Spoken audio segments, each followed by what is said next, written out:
সে এখনো তার বরকে পায়নি, তাই না? আর তার মধ্যে এত কিছু ঘটে গেল, ওর শ্বশুর মশাই পর্যন্ত অপদস্থ হলেন, ওনার ভিডিও ক্লিপ পর্যন্ত ভাইরাল হলো। যেমন কর্ম ফল তো তেমনই হবে।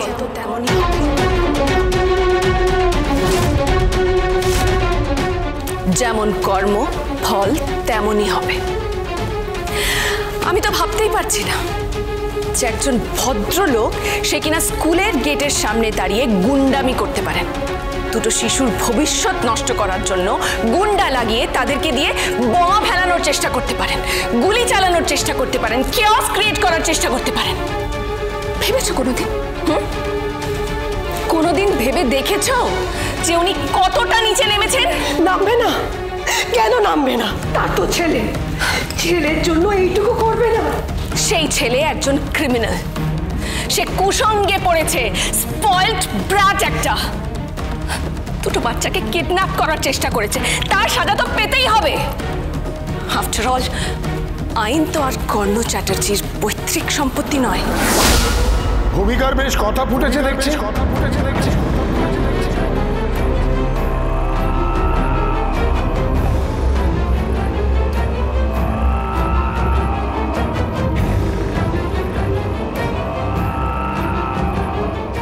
কবিরকে বাঁচানোর জন্য, এই বাড়ির জামাইকে বাঁচানোর জন্য আমরা কি না কি করছি, আর তুমি এখানে দাঁড়িয়ে আমার জামাইয়ের মুন্ডপাত করছো। ওকে বলে কোনো লাভ নেই, কোনো লাভ নেই। ও আবার অনেকটা তটিনীদের মতো, একটু বেশি ভ্যালুস আছে। বাড়ির বউ করে নিয়ে আসার আগে আর একটু যাচাই করে নিলে ভালো হতো। জেঠুমনি, কি বলছেন আপনি? ঠিকই বলছি।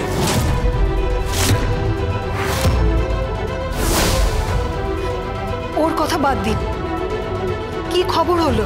যে অফিসার এই কেসটা হ্যান্ডেল করছে তাকে পেলাম না। অবশ্য ফোনে কথা বললাম, ভীষণ একগুঁয়ে আর একরোখা একটা মানুষ ওই পরশরা। সেটাই স্বাভাবিক। হ্যাঁ, সেটাই স্বাভাবিক, কিন্তু এর ফলে তটিনীদের পরিবারে কি ঝড় উঠতে চলেছে সেটা তুমি বুঝতে পারছো? মাফ করবেন, কোনো ঝড় উঠবে না, কেউ কিচ্ছু করতে পারবে না। কি বললে? কি যেন বললে? কেউ কিছু করতে পারবে না? ঠিকই বলেছ, আমাদের কোনো কিছু করার প্রয়োজন নেই।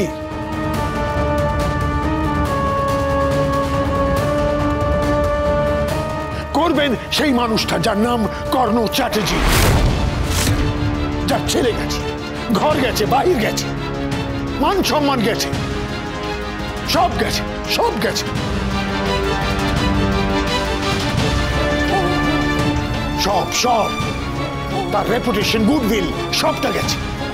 প্রোফাইলটা নষ্ট হয়ে গেছে, ভাইরাল হয়ে গেছেন উনি। লোকে হাসাহাসি করছে, খারাপ খারাপ কমেন্ট করছে, এমনকি পেপারে ওনাকে নিয়ে একটা খবর চলেছে। উনি কি ছেড়ে দেবেন নাকি? চরম আঘাত করবেন, চরম আঘাত। আর ওই আঘাতের সাফার হবে গাঙ্গুলি পরিবার, তটিনী গাঙ্গুলি, শিবপ্রসাদ গাঙ্গুলি, আর ওদের দুটো বাচ্চা, লাট্টু আর পিকো। পরশুরাম আজকের নায়ক, সোম থেকে রবি প্রতিদিন রাত ৮টায় স্টার জলসায় ও জিও হটস্টারে।